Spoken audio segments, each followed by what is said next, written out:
Okay, so here we are at the outlet. You can see that water is coming out the HDPE pipe and into my little energy dissipator. I wanted to make sure that I didn't have any erosion. I don't really think I'm going to have any erosion, but I made this just as a way to show people what a homemade energy dissipator might look like. So to prevent erosion, this is the kind of thing that you might make in your local pottery studio like I did. And then here's my swale. It's doing a pretty good job of ponding water. It's 3 feet wide by about 4 inches deep. I haven't cleaned it out of any leaves or any detritus really. I cut the Douglas aster down last year, but that was really all I've weeded it. But that's all I've done since it was installed. So you can see the liner here. This is lined out from the house to 10 feet. There's the liner there, and there's another little bit of liner here. Now this is this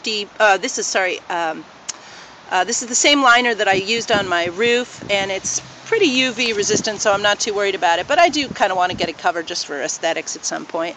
But you can see here that my house is right there, so I'm within 10 feet of my house. I want to line that out within 10 feet of my house. So in order to line the swale, we had to over excavate. We had to cut about 16 or 18 inches down. We put the soil to the side. We folded, it's clay soils, so we folded a bunch of compost in, and we folded some other soil amendments that have mycorrhizae and biota. And the plants, you can see the plants are really happy in this sort of clay compost regime. And I made sure that I had 12 inches of that and about 4 inches of ponding depth. Now you can see here that my husband and my friend John, they didn't quite get the grades right. And so in a big storm, when it ponds like this, we had, as I said, 2 inches of rain yesterday and 1 inch of rain today. It'll just go out the mulch path and down the sidewalk and into our garage, so that was no fun. Now, anybody who can infiltrate, you don't need to compact the rest of the bottom of the facility. All you need to do at the bottom of the facility is make sure that the grades along the liner, the very bottom of the facility, not just what we're seeing here, but 12 inches below the bottom of that, is on the liner, that it's draining out away from your building, that it's sloping away. I did that, but I also compacted the clay soils, the subgrade a little bit, because I don't want to infiltrate. I'm on a rather steep slope. You can see that there. And we do have problems with site walls, like this one, for instance, coming down because people have disconnected their downspouts. And my neighbor down here has a flooding issue, always has, and so I don't want to put too much water in the ground.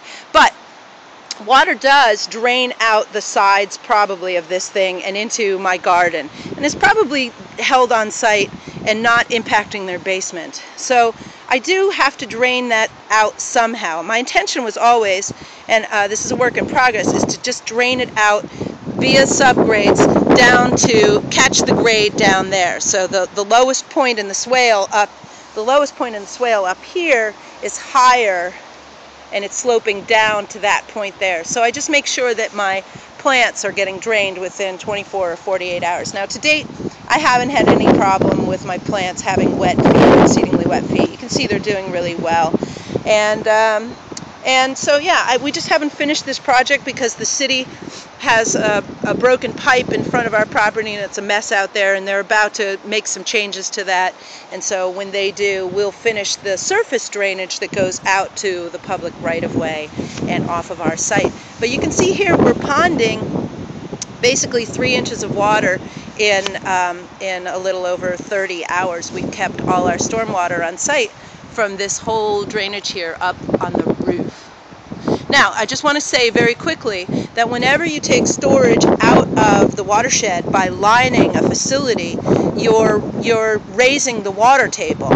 So you don't want to do this on a scale with a really big project where you're lining things and you're not giving the watershed back something.